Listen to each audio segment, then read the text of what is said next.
Timo, for such nice introduction. And yeah, it looks a lot different from here. Looks so pleasant, thank you. And thanks Timo, Todd, and Maxim for starting, because like here we kind of like integrate every data, every information. So it's like, yeah, let's go. Like, as Timo introduced, like I would use the PBK modeling to assess the bioavailability of the PM, the present mobile substances. So, yeah, I would like to speak about 4 different contents here. First, as Maxim also introduced, like the compound selection and the reasoning behind it in short, and then the PBK modeling and the proof of concept, like whether our PBK modeling works fine and so on as a proof of concept, and then to do the read across approach. For example, there are compounds which are lacking a bit of data and so on, like we use read across approach to parameterize these compounds, and then the risk assessment based on the internal concentration. So maybe I go step by step into each of them. Yeah, the persistent mobile substances, as Maxim already introduced, like there are 3 classes: triazines, triazoles, and PFAS. At the moment, there's 36 compounds, and then most of them are data rich, and some of them are data poor. And then, yeah, as there's also reasoning behind like why we choose the compounds, because based on the chain length in case of PFAS, and then based on the metabolism, everything ends up into 1 to 4 triazole or so in the case of triazoles. And in case of triazines, like for example, there's atrazine, which is a parent compound, and then they kind of like metabolize into diethyl atrazine and so on, and also like cytomycin, melamine, amylin, they form a metabolism as well. So yeah, we have a group of like parent and metabolic compounds, which is a good mixture, I feel. Yeah, so this is the main idea or the concept behind my our work. And then maybe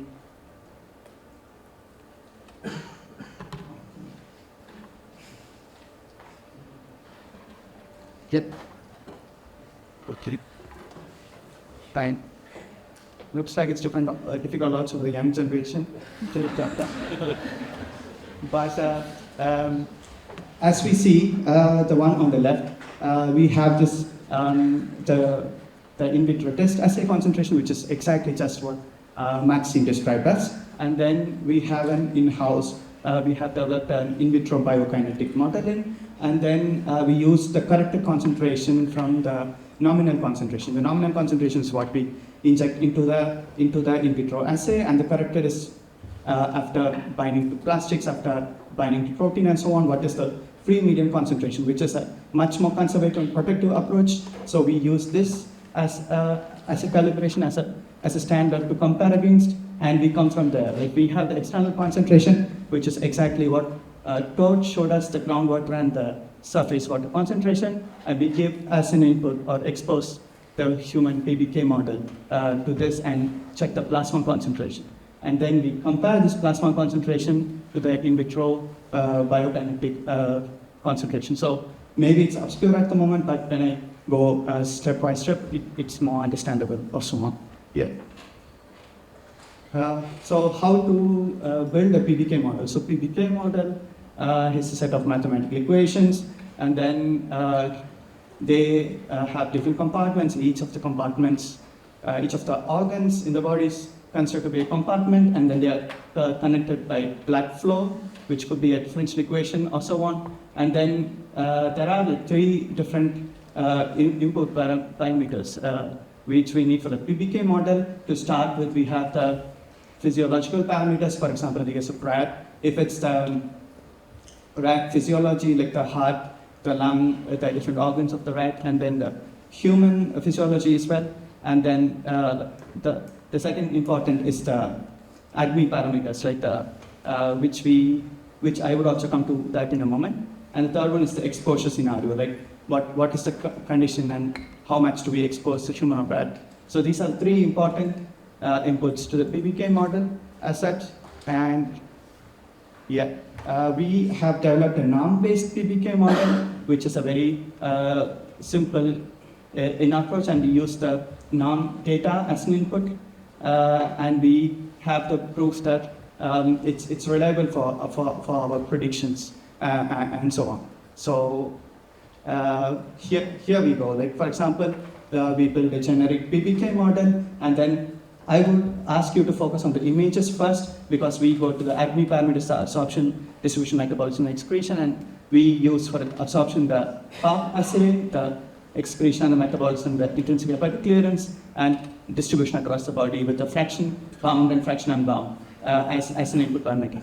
And what we get out of the PBK model is compared to, in case of rat. For example, it's a rat in vivo data, which is a proof of concept for our study, and then we also use the sensitivity and absorptivity analysis to understand how good our model works, and then also which are the most sensitive parameters in case of our PM substances. So the arrows which goes in, the inputs, and the arrows which go out are what we get out of the PBK model.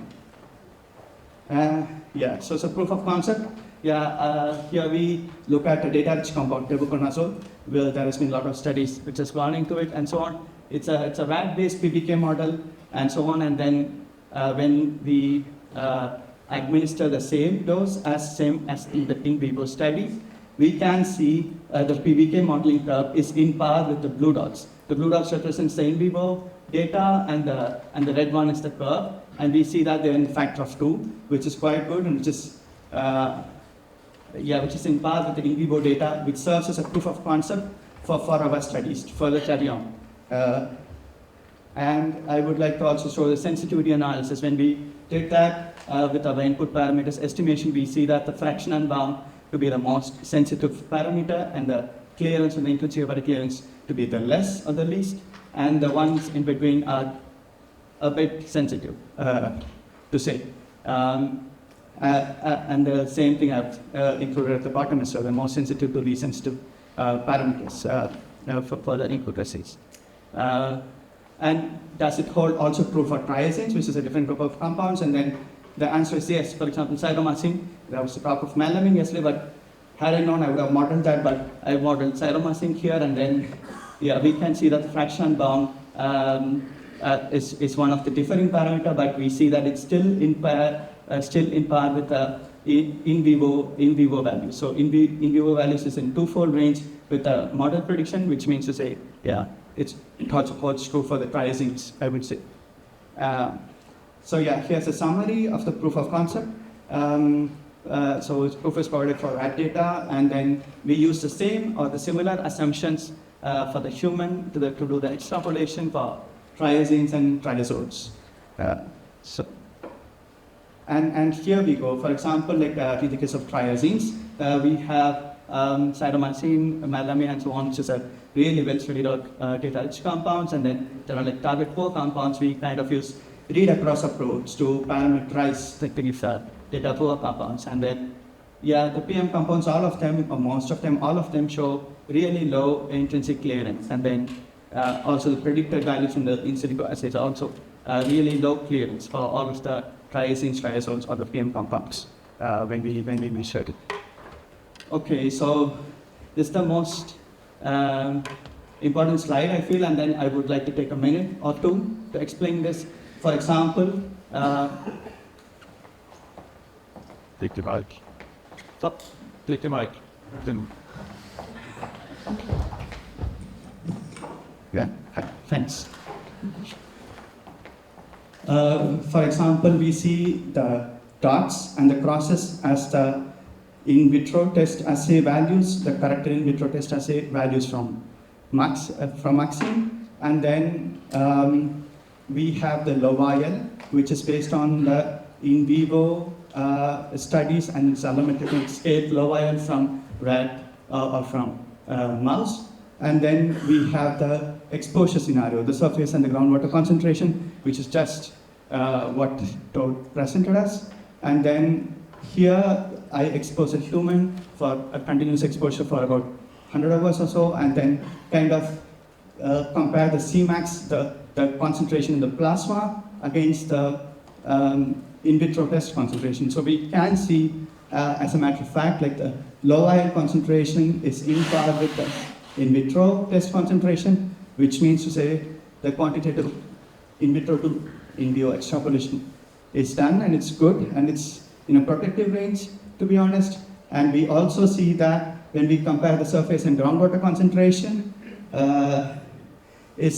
when we compare it with the low-vial or with the in vitro test assays, they're really small. Like when we expose a human continuously for 100 hours, we see that the surface water concentration is in the order of -11, but the in vitro test assay show results in the order of -6 or 7, which is 1,000 or 10,000 times like really safe when we compare the groundwater concentration to the in vitro test assays. So, which is pretty good, I feel. And then I would also like to show it for other compounds here. The 6 of the other conazoles or triazoles and so on, and we are still in the protective range. And the in vitro test assays are in part or even safer, conservative than the low-vial values. The same I do with the triazoles, and we see that atrazine and amethrin, as Maxine showed a lot of response to the in vitro test assays, but cytomycin, they don't show anything at all. The rest of the, they just don't show, and then, it's a weakness. And then, so here we have the take-home message. For example, when we use the key weaver process, based on the NARMS input, we can see that in vitro test assay values are lower or in the same range as compared to the low-vial, and then which means we have done the quantitative in vitro to in vivo extrapolation, and then there's a large margin of exposure, like 100 to 1,000 for many of the compounds, and tetraconazole, which I showed, is 10,000 times more or something like that. So, which means to say that we have a large margin of exposure. And the next step for me would be to model the PFAS, which is a challenging group of compounds. And here are my references. And I thank first work package 16 for all the support, the ZeroPM coordinators as well. Thank you. And then I would like to thank Sylvia Escher for all of the support throughout the process. Thank you all.